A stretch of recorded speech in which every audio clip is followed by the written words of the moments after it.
पंजाब और खैबर पख्तूनख्वा असम्बलियों की तहलील का मामला। इलेक्शन कमीशन ने इंतखाबात के लिए तैयारी शुरू कर दी है। चीफ इलेक्शन कमिश्नर ने अहम मुशावरती इजलास कल तलब कर लिया।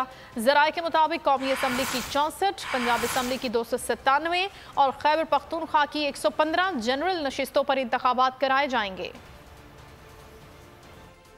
दोनों असेंबलियां टूट गईं, इलेक्शन भी करना होंगे। पंजाब और खैबर पख्तूनख्वा असेंबलियों की तहलील इलेक्शन कमीशन ने इंतखाबात के लिए तैयारियां तेज कर दी। चीफ इलेक्शन कमिश्नर ने तैयारियों का जायजा लेने के लिए कल अहम इजलास तलब कर लिया।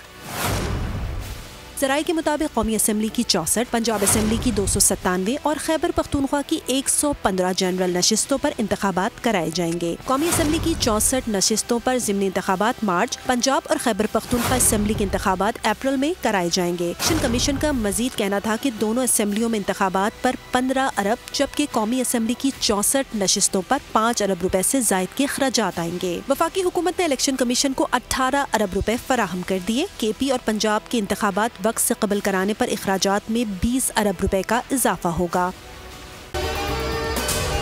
अगर आपको ये वीडियो पसंद आई है तो हमारे चैनल को सब्सक्राइब करें और बेल आइकन को प्रेस करें।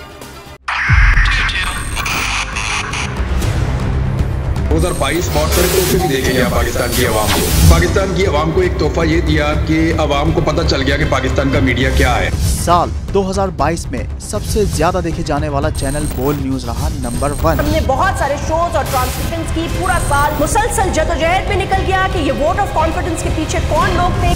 तोड़े रेटिंग के सभी रिकॉर्ड। सोशल मीडिया पर भी सबसे ज्यादा तेजी से 2.4 बिलियन व्यूज का संगे मील अबूर किया।